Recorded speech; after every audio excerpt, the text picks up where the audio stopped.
James Comer, great to see you this morning. So I know that you're a big supporter of the president's federal takeover of Washington, D.C., and you just released a statement on Monday saying he's rightfully using his executive power to restore law and order in D.C. What do you make of what we're seeing take place now with all of those National Guard troops now moving in?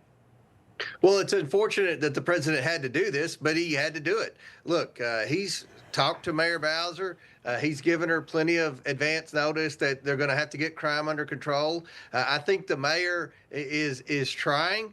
She's got a very liberal D.C. council, and then she has some awful judges and prosecutors there who just will not hold people accountable. And if criminals aren't held accountable, they're going to continue to commit crime. So what we've got now is just juveniles running around at all hours of the night, breaking things, spraying graffiti. We have people carjacking. We have people mugging people at all hours of the day, and it's out of control. So the president had to send in the National Guard. Right. And I think that you've seen just in the last 24 hours a huge decline in crime, and we're going to support this. We're going to support doing this in other cities if it works out in Washington, D.C. And again, it's unfortunate, but we spend a lot on our military. Our military has been in many countries around the world for the past 2 decades, walking the streets, trying to reduce crime in other countries. We need to focus on the big cities in America now, and that's what the president's doing. Yeah, and we're going to have Caroline Levin on in just a few minutes, and she has the updated arrest numbers for us. Again, it's not even been 3 days that the National Guard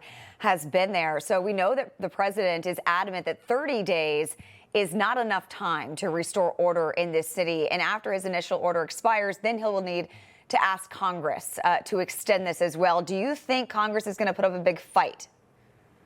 Well, there's always going to be people in Congress that fight the president. The Democrats are never going to support anything Donald Trump wants to do. And unfortunately, we have 1 or 2 Republicans that vote no on everything. But at the end of the day, I think people are going to see that this is working, and I think people that represent big cities, which are the Democrats in Congress, they're going to probably hear from their constituents. Look, that worked in Washington, D.C. Why don't you vote to allow President Trump to come into Chicago or New York City or Philadelphia and try to combat the criminal activity in their cities? So I think that this is an experiment that's probably needed in a lot of the Democrat-run cities in America, and hopefully there'll be some support. There'll be some Democrat support that'll cross the line, because anything takes 60 votes in the Senate. So these senators we're going to have a few Democrats to support that. But I'm pretty confident we'll get it through the House, and hopefully we can get it through the Senate with a few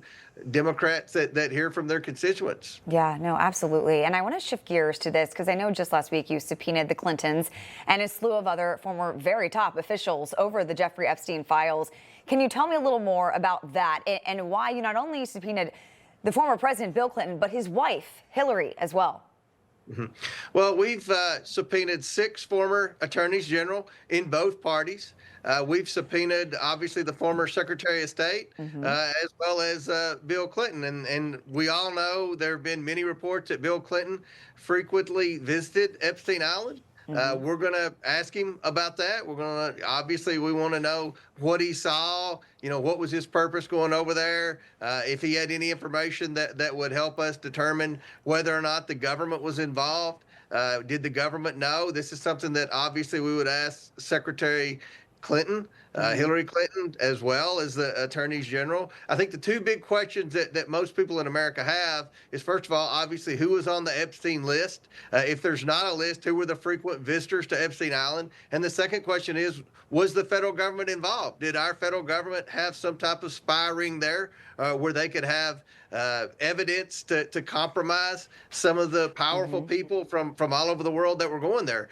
These are things that people openly wonder about, and hopefully the House Oversight Committee will be able to find answers. We expect these people to come in with our lawful bipartisan subpoenas. And that's the last thing I wanted to mention. The subpoenas for the Clintons were bipartisan. They were voted in our subcommittee by both Republicans and Democrats. And I think that's why the Clintons are going to have a hard time if they challenge these subpoenas in court. Yeah. These were voted on in a bipartisan manner. They can't say this is a partisan investigation. Right. All right. Chairman Comer, always great having you with us. Thank you so much for taking the time this morning. Thanks for having me.